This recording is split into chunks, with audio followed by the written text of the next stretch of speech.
Hey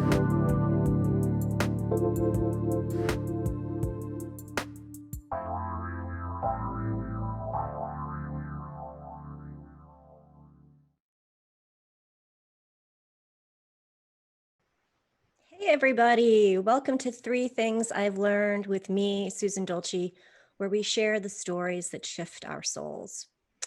So I don't know what's happening in your school districts, but here in Western Michigan, kids are going back to school next week. The only kid I have left in school is in college, and going back to college during a pandemic kind of comes with its own different set of hoops to jump through. But most of the middle schools and high schools in my area are going back to in-person teaching. And if I had kids going back to in-person teaching, I personally would be a wreck. Are all the kids going to wear masks? I don't know if they can make that mandatory. And another one for me is, what does lunch look like? Especially for younger, like elementary school kids, when they're so used to, swapping lunches and sharing and this whole thing. If I had a kid going back to in-person teaching, I would be a wreck. And add that I had a couple of kids who were rather anxious, and they were anxious kids, but a lot of anxiety just around school.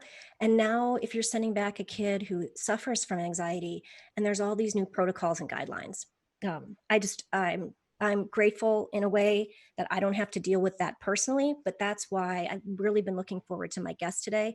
I was timing her to having her on a show that was right before school started, pardon me, because I think this topic is really, really important.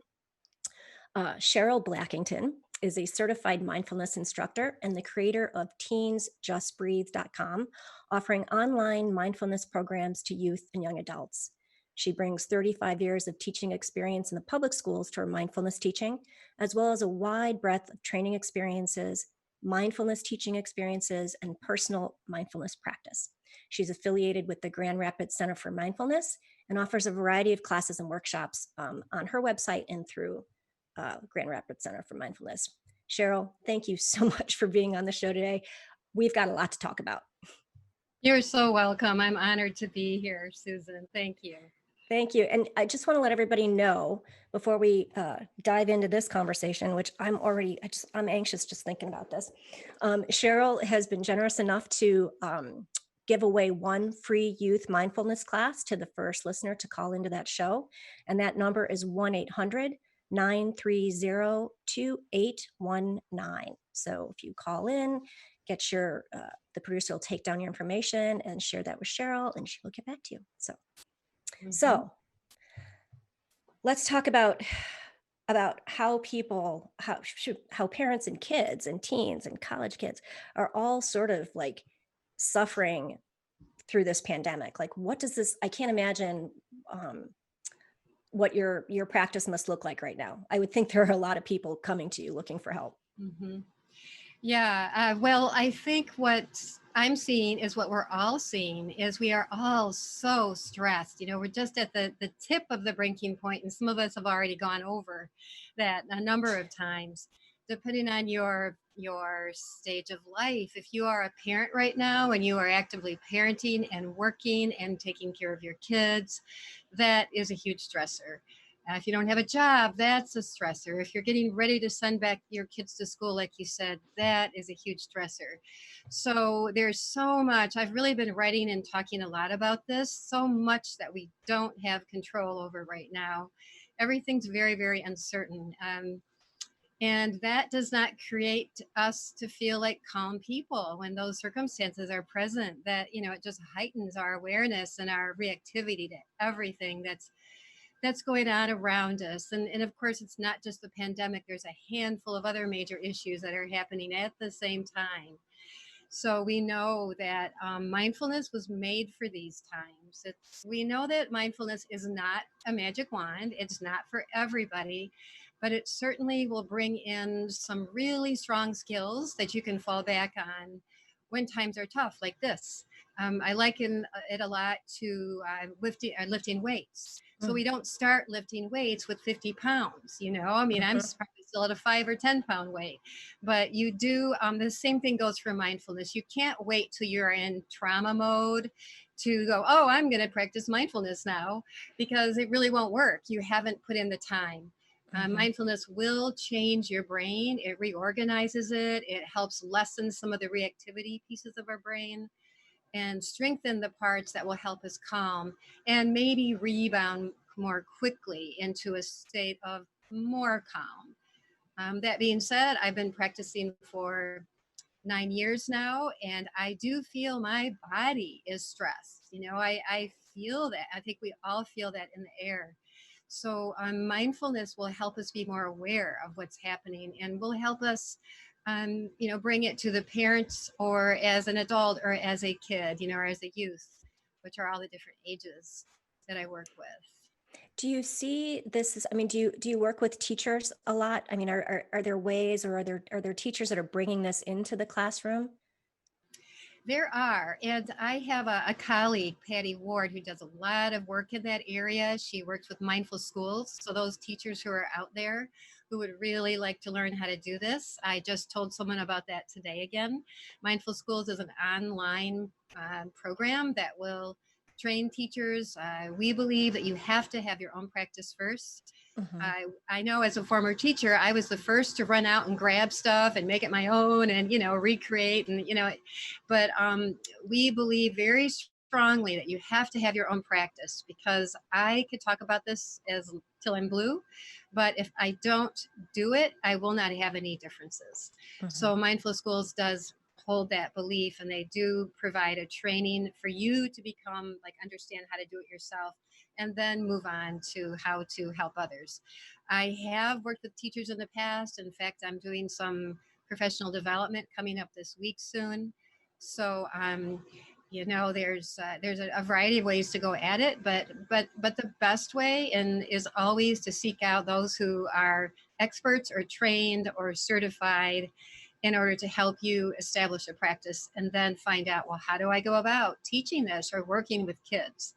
Mhm. And, the research has been going on for adults for, I bet, 40 years now, showing the positive health benefits and so many benefits, emotional, mental, physical benefits. And with kids, it's probably about 15 years worth of research now. So we know that, in teachers' firsthand reports tell us that a great way to settle kids is to practice mindfulness and bring it into the classroom.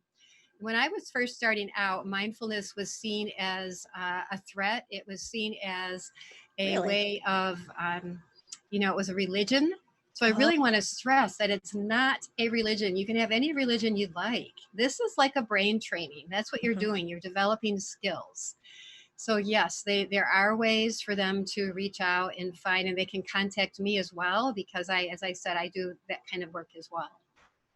Yeah, uh, like I said, I had one of my youngest daughter tended to be very anxious when it came to school, and I would always tell her, so and she would have panic attacks, and I would always say, just stop, put your hand on your heart so you can feel your heart beating, take some deep breaths. The idea is that you need to get out of your mind, which is cycling out of control, and into your Mhm. body. Mhm. And I I mean, I was her mom, and she would be like, that's ridiculous. That's not going to help. Like, nothing's going to help. And it was so hard when they're in that full on panic attack Mhm. to get them to, calm down and start the process of letting the brain chemistry calm down and everything. And Mhm. it's so I applaud you teachers who can do this with kids, because I think it's an invaluable skill for them to take, not only just in high school and college, but their whole life. Yeah, I when we were absolutely. when we were prepping, I said, when we first went into lockdown, that presence was my refuge, Mhm. because I know, I do have a mindfulness practice. And if it weren't for the fact that I could tap into that, um, I think I would have just been in full down meltdown the first, Mhm. week or so. Mhm. And it's like, when you go on the airplane, they always say, put your mask on Yeah, first before, and that's the same thing you were saying with mindfulness. Like, you need to do it yourself before you can yeah. Absolutely. And you're making me think of so common. I get emails from parents, concerned parents, especially when they are in middle school and high school, saying my child is so anxious, but they won't come to your class. They won't, try any of this. What do I do? And that's such, it's such a dilemma. But what I always say is, you go take the class, you learn how to practice mindfulness. It doesn't seem like it when they're in teenage years, but they still do model and listen to us, even if it's maybe not so much a verbal listening anymore, but they watch what you do and they Hmm. see how the changes occur in the parent. And I will say that after 1 month to 2 months, there are visible changes in how one behaves if you develop a daily mindfulness practice. Yes, And absolutely. yeah, and as far as I don't know if we're going to talk about the anxiety piece later, which I can hold off on that if you'd like. Yeah, There's I was things just I going can to say, yeah, this would probably be a really good time to take a quick break because I really do want to dive into the trauma brain chemistry aspect of it. And then absolutely like give us the tips, give us some practices that we say. can, so we can actually implement it. So we're going to take a quick break. You're listening to Three Things I've Learned with Susan Dolci. We'll be right back.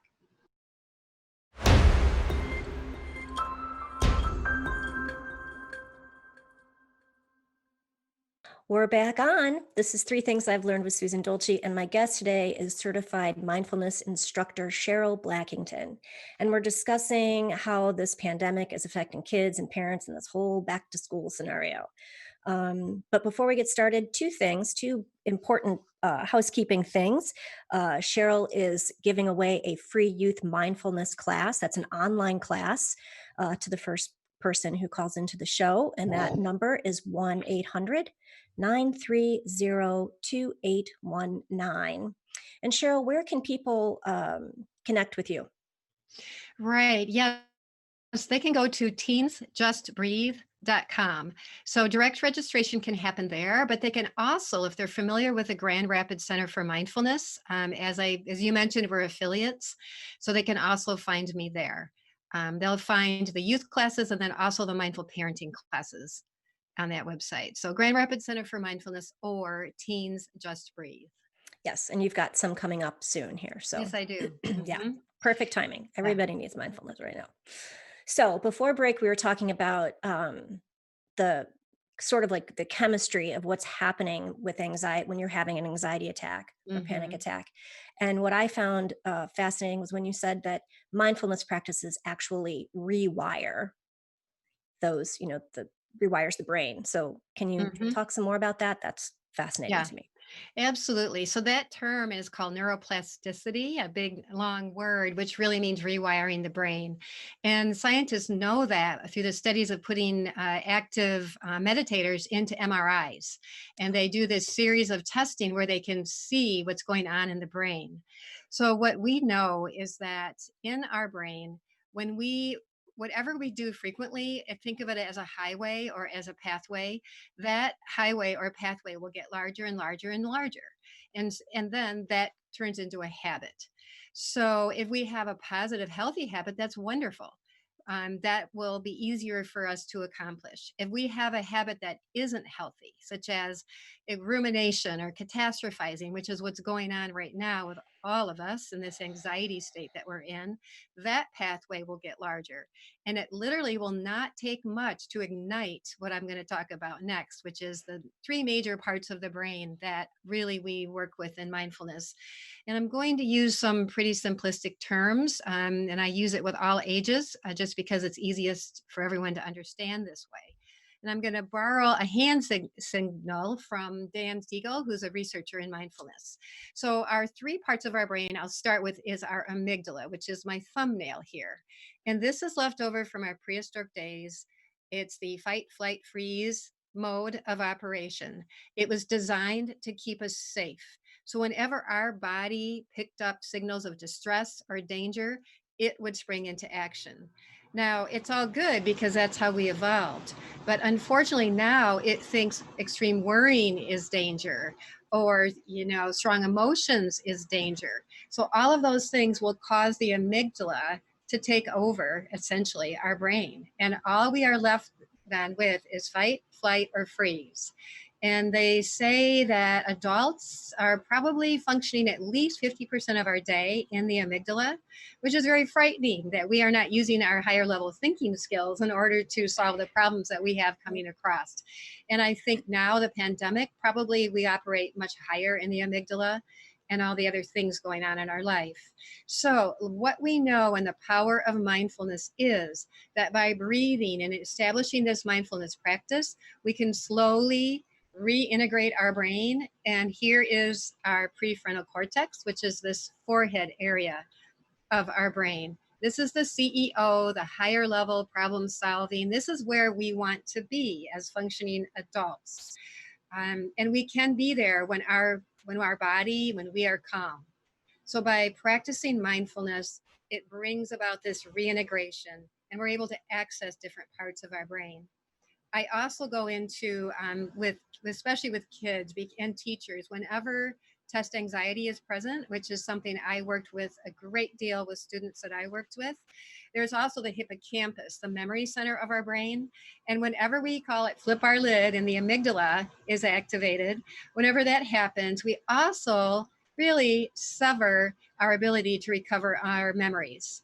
Hmm. So kids who have studied and practiced and they're ready for that test, but they've developed this anxiety over test taking, will flip their lids. Anxiety is taken over. Amygdala has taken over. They can't remember what they studied. And I think we've all had that, whether it's in the performing arts, what talking in front of people, all those things will trigger us. So by just simply doing some breath work, we can calm it. And I taught them this 5 finger method, and it's very effective to reintegrate, calm the amygdala. So the idea is the more we can do that practice, the easier it's going to be for us to calm. We understand what it feels like in our bodies. We understand what our emotions feel like in our body. We understand when we're overthinking and catastrophizing. All those things will cause our amygdala to spring into action. So by doing these simple practices, but it's the intention of being able to do it every day is what causes a lot of people difficulties. Like, oh, I've got to do this mindfulness practice. So another thing we talked about too was how a child slash teenager slash young adult, their brain, their frontal cortex isn't fully developed until about age 25, right? Right, Which right. blows my mind because I mean, I remember being like, 22 and thought I knew everything. So and so how does that make it harder for teaching young adults, youth, these practices? Is like, do you understand my question? Like, because Yeah, I would. yeah, I do. So what I think you're getting at is that I think teachers and parents need to understand that our adult brain is not the same as our kids' brains. They're under construction. So 3-year-old kids are under extreme construction, and so are teenagers. And in our brain, what happens is our emotional center develops much faster than our prefrontal cortex. So when kids are between the ages of 13 and 25, the emotional capacities are usually fully developed by age 14. Mhm. But the part that involves the prefrontal cortex, the higher level thinking skill, the cause and effect, the analysis, all of those things is not finished wiring till the ages of about 25 to 29 years old. So that causes kids to just make these hasty, what we look as stupid decisions to do things because they really haven't got that ability yet to see the effect of what their behavior is going to ensue. So it's important to understand for teachers and parents to understand this fact. We'll come up with, well, what were they thinking? Why did they do that? I was like, oh, they really weren't. Right. They're really in this moment right now. So understanding that is really a nice way to have more patience and more compassion, especially for the teens that are in our lives. Mhm. Do you find that they're open to these? Like, is it the parents signing them up? Is it the kids saying, "Hey, I want to learn more about this"? Because I think that I mean, I've come across some very cerebral, spiritual kids who would love to learn this stuff, and then I could also see parents going, "You know what? I do this. I want you to learn this," and then the kids are like, "What? This is Yeah. crazy, wacky. Yeah. Yep, yep, yeah, absolutely. And I always tell parents, and I have worked with elementary, but because I'm not doing in person right now, I've stopped that until we can get back in person again. So, yeah, the teens that I've worked with, I've told parents, do not make them come. That is a lose-lose scenario. You can offer it to them, you can practice it, and I say that for adults too, and I can relate because when I first heard about it, it sounded stupid to me. I didn't want to do it. It's like, just like your daughter was saying, what good is that going to do me? I don't get what my breath is going to do for me at all. So most of the ones who come then, almost all of them want to be there. And it's usually because of anxiety or Mhm, depression. mhm. And those two factors will often cause us to seek help when we can't find help anywhere else. Yeah. Yeah, and I just, like I said in the beginning, I feel that if this were a standard practice in schools, and I think I think it's starting to spread. I think teachers are picking up on this. Uh, Hmm. that I mean, this is a life skill. Hmm. This is just as important as learning how to swim, in my opinion. Absolutely. It was life changing for me. And well, we haven't mentioned the self compassion piece of this, which I'd love to talk about at some point as well. This idea of self kindness, Mhm. especially the older the teens get, the more that they really, really need that. Well, let's take a break, and when we come back, we'll talk about the self-compassion piece, and then some practices, some methods that we can bring into our daily habits, good habits. You're listening to Three Things I've Learned. I'm Susan Dolci. We'll be right back.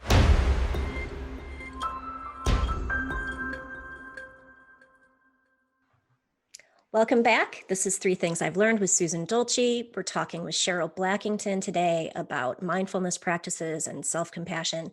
But I just want to let Gloria, who called in, know that Gloria won the free youth mindfulness class, and Cheryl will be reaching out to you soon. So, also, one more time, Cheryl, if you can let people know where they can find you so they can take advantage of some of these workshops that you have online. Right. You can go to Teens Just Breathe. That's three, well, it's three words, but online it's teensjustbreathe.com. That is my website. And my affiliate is the Grand Rapids Center for Mindfulness. So whichever is easiest for you to remember, you can find me in both places. Great. Thank you. So we were talking about what actually happens with the brain, and we were going to talk a little bit more about self-compassion. What can you Mhm. share with about self-compassion, which so many people, I mean, I think it's misunderstood.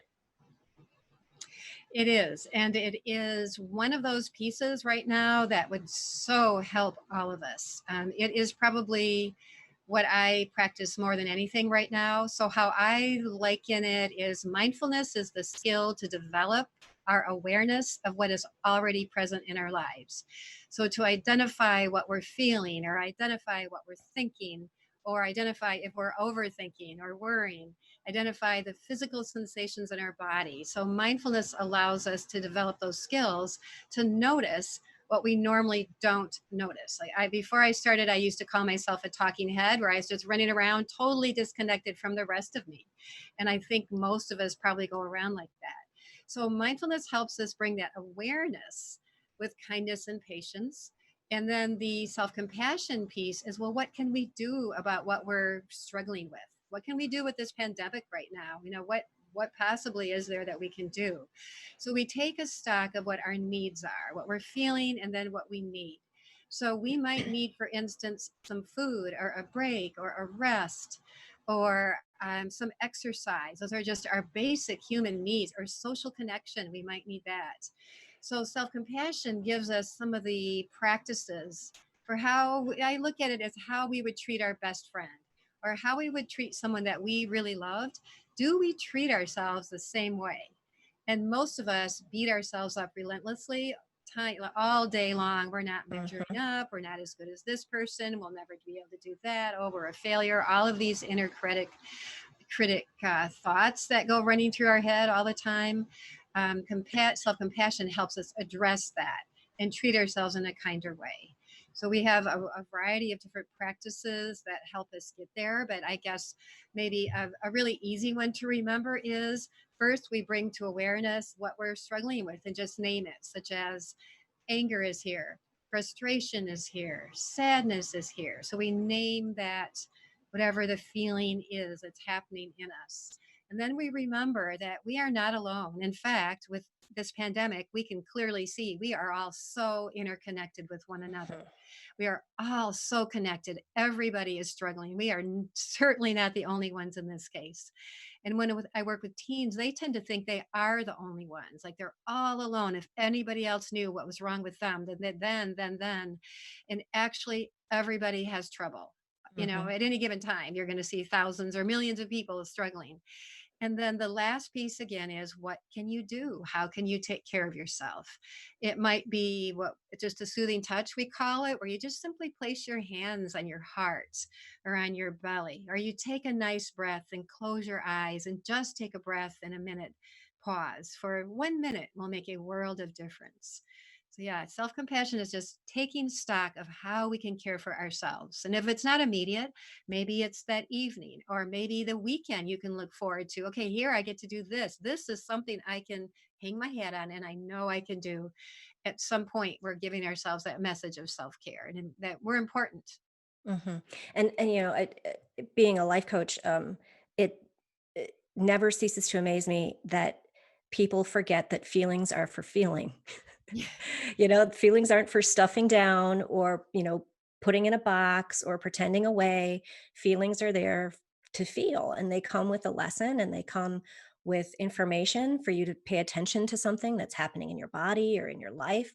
And so, yeah, and so that's why I mean, so many of my clients struggle with actually naming the feeling. Yes. I have done that too. In fact, I have to bring my little dolls in. When I work with kids, I bring in some of these inside out dolls just to help them really identify with what, some of these feelings feel like. And they're also really Yeah. cute and they make you laugh. But I also will have charts out, just very even with like you say, adults, it's really hard for us to go beyond the mad, sad, glad. I mean, that's really hard. And it's also really hard to name an uncomfortable feeling like anger or Mhm. frustration or fear. Those are so difficult. I really struggle with that myself. And what we want to do is turn away from it, run away from it, hide from it, stuff it down, pretend it's not there. And of course, we all know it doesn't help it at all. It's still there and it will even get larger the more we ignore it. What we resist persists, right? Absolutely. Feel it to So heal it. yeah. Oh, I love that one. Oh, I have to write that one down. That's great.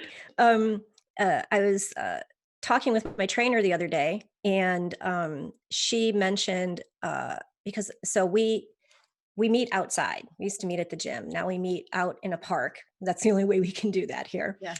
And but she was talking about how attaching um, a good habit, like if you want to start a new habit, attach it to a good habit you already have. And so her example was, so you're brushing your teeth in the morning, either while you're brushing your teeth or right after, do 15 squats, which Hmm. I hate squats. So I at least I would I would attempt maybe 10. I don't know, but yeah. So I think that trying to find other ways to Hmm.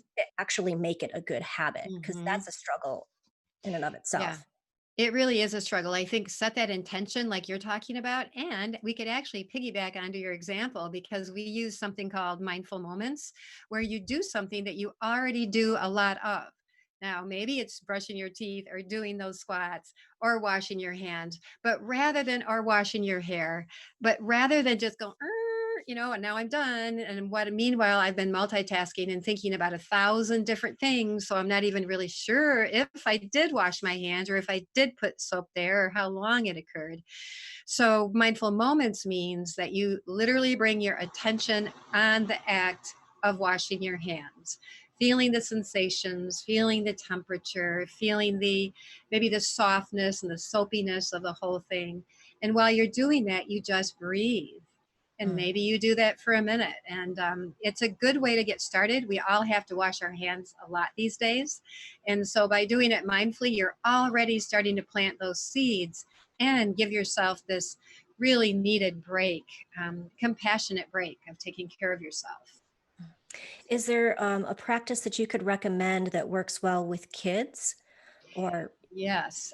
This, I think, is popular with kids and adults, and I'll demonstrate it. It's called five finger breathing. And there's a number of little tricks, or things like this, but this is the one I'll share with you.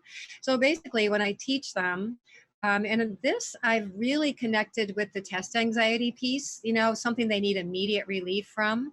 So what they do is they mindfully trace their finger while they breathe. So they would, for instance, go, they would breathe in and breathe out. And while they're breathing in and out, they trace their finger, but they also notice all of the sensations that are involved with the physical contact mm, of feeling their finger as they breathe. They do it slowly and intentionally. And usually we go through 2 rounds of this. And usually that's enough to reintegrate the brain and calm the amygdala and bring you back, being able to move back into whatever it is you were trying to do. That's really popular. And I didn't bring it with me, but a Hoberman sphere, which is those expandable circle things. oh yeah, those are cool. So Yeah. it's a really nice focal point where they might breathe in and then breathe out. There's also, like butterfly arms of breathing in and breathing out. And that's actually been researched to work with trauma as well, to get that physical movement with the breath and even some humming attached to that. All those things are really, really good to address trauma, anxiety, and bring out calm more quickly, probably, than others that you could Mhm. do. One of my teachers has said that when you have a strong release of emotion, whether you're screaming or crying or like whatever, if there's a very cathartic release of emotion, that it's equally as important after that to move and to kind of like get it out of your cellular Mm-hmm. system. And so that's why what you're saying to me makes so much sense, because there's that physical component is what helps us get out of our heads and back Mm-hmm. into our bodies, because we're just like you said, I was a talking head for several years. You just you're like you're so disconnected from what's happening in our body. And I mean, isn't that, I'm digressing, but that's the cause of so much disease too. And our bodies are screaming for us to pay attention to them. And we're just still stuck in the fear cycle. So much so, and that's why when we take a formal mindfulness class, we train with our senses. So we'll do mindful eating, mindful walking, mindful listening, mindful seeing, and people are always amazed at what they discover because we just don't pay attention in that way in our normal life. Yeah. Um, yeah, you also, if I real quick, I will say that whole movement piece of releasing really that strong emotion also releases the trauma, and they suggest shaking. And Mm, if you think about this, dogs will get up and they'll shake from head to tail. They're really shaking all that energy out and getting ready to move on. So shaking is a good one to do too. yeah, it always amazes me that um when that adding that physical component, whether it's going for a run or, you know, punching a bag or a pillow or dancing, just there, it's like it's like it's in your cellular system, it's like in your body, and it needs to be flushed out. So yeah, it fascinates me. Okay, we're going to take another quick break. And when we come Okay. back, we're going to talk about a little bit more about some methods we can use. And of course, we have to hear Cheryl's 3 things. So we'll be right back.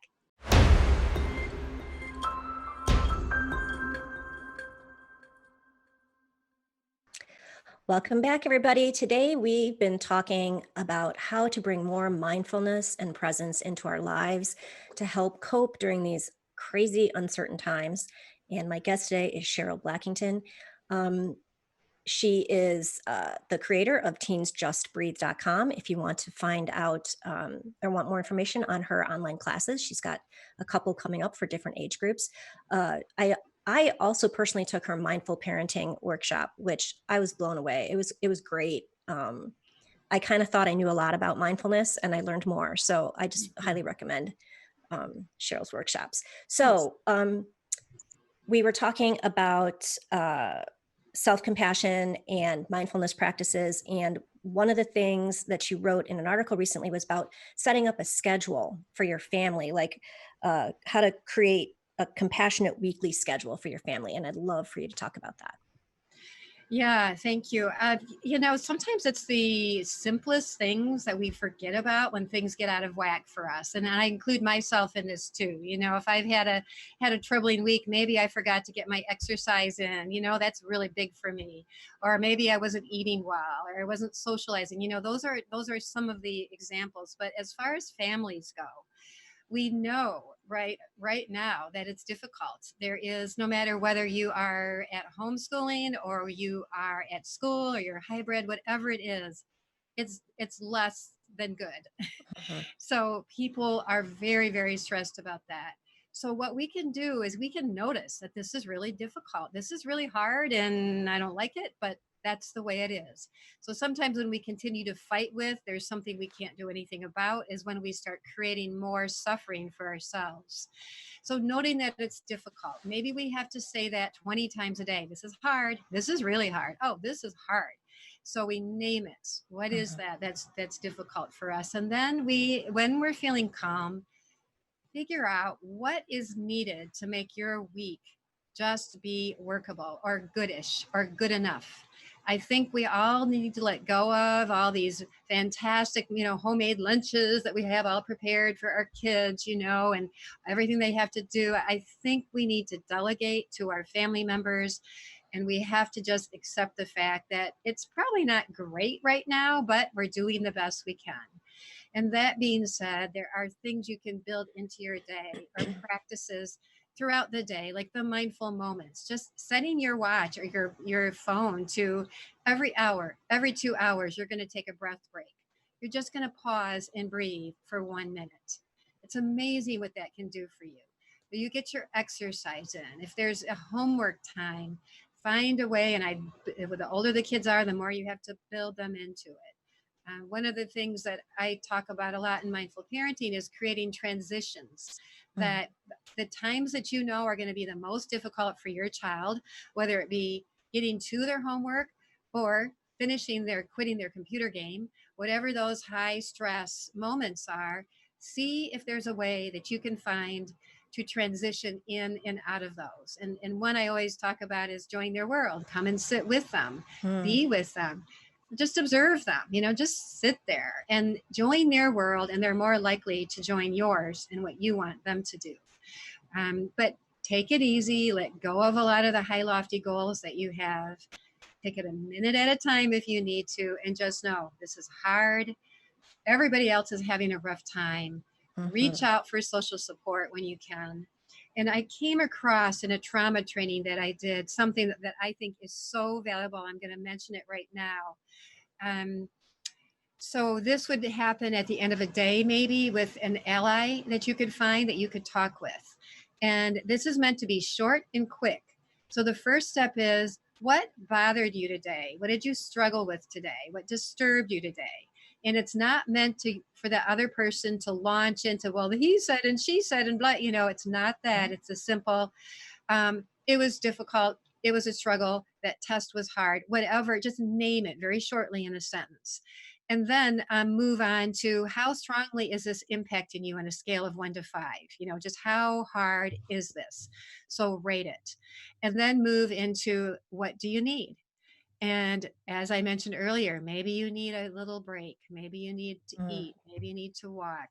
So the three steps again are, what really bothered you the most today? What did you really struggle with? How did it impact you? And at what level?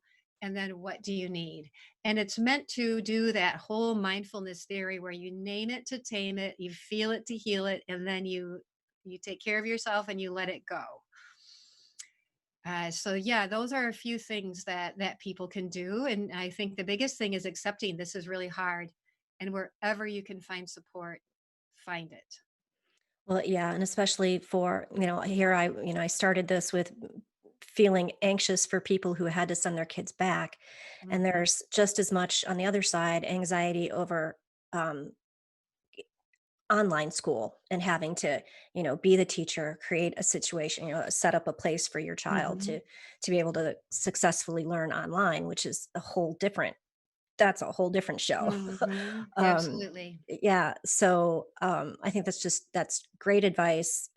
Like I said, if you are in the Grand Rapids area, I would highly recommend you take advantage of Cheryl's in-person classes when they come back in person, which hopefully is not going to be 2021. I mean, like 2022. Hopefully, sometime next year, because she really and she's if you haven't picked up, she's such a soothing soul and such a soothing personality. I'm sure you could make any kid um, calm by just being you. So, name of the Thank show you. is Three Things I've Learned. So, what are the three things you've learned about mindfulness and self compassion? Okay, well, the very first one is judgment. And when I first started, I was blown away how much I judge everybody, everything, myself, just nothing but a capital J for all of that. And right now, we're really busy judging everybody else on how they're doing the pandemic and how they're doing it. So I would strongly recommend the practice of when you notice you're judging. It's not helpful at all for anybody to let it go and maybe replace it with being curious. Well, I wonder why, or I wonder what's Mm, causing, those kinds of things, and really bring it with curiosity and kindness. So that's my number one, big one, judgment. The second one is whenever you can, take a breath, take a pause, slow it down, and just relish that moment of nothingness. And mm, then I would also highly recommend a practice of some sort. So, as I mentioned earlier, there's sitting meditation, there's walking. Those are probably two of the most popular, but there's listening and seeing and eating. There's all kinds of apps out there. On my website, I do have some guided meditations there that people could access just to check it out and see if it's for them. But there are so many ways that you can investigate this now that I would encourage you, if one doesn't fit for you, try another one. absolutely. Very, very wise words indeed. It really is a game changer, especially if, like I said, if you have kids who are anxious or you're personally anxious. Mhm. Mindfulness is the medicine. Mindfulness is the medicine. Thank you so much, Cheryl, for being on the show today. This has been Thank you. awesome. Again, you can find her at teensjustbreathe.com. And she's got several different classes that are coming up really like in the next couple weeks. So definitely head Right. over there if you're interested in that. Thanks for listening to Three Things I've Learned with Susan Dolci. For more information on how to mentor with me, you can go to my website at susandolci.com. You can sign up there for a free 30-minute clarity call. You can also sign up for my newsletter, which features, you get a preview of who's going to be on the show and what we're going to talk about, which is why I'm putting in a cliffhanger for the first time. On my Mhm. next show on September 1st, I'm interviewing Karen Tibbles as we discuss her new book, Persuade, Don't Preach: Restoring Civility Across the Political Divide. If you're looking for ways to have a productive conversation about politics, and that keyword is productive, you won't want to miss the show. And again, I was super excited that I could get her on prior to Election Day because we're all like on the back of her book it's like, are you tired of fighting with your uncle over politics? Are you avoiding your neighbors and your friends because you don't want to have those conversations? So I'm really, really looking forward to Karen's interview, and I'm sure I've read the book. She definitely has a plan, so, and it's going to be great. It's going to be a great show. So we all have a story to tell. We can live in the story or we can transform the story. And that's your choice. Change your story, change our world. Hashtag Storyfield. Thanks for listening, everyone.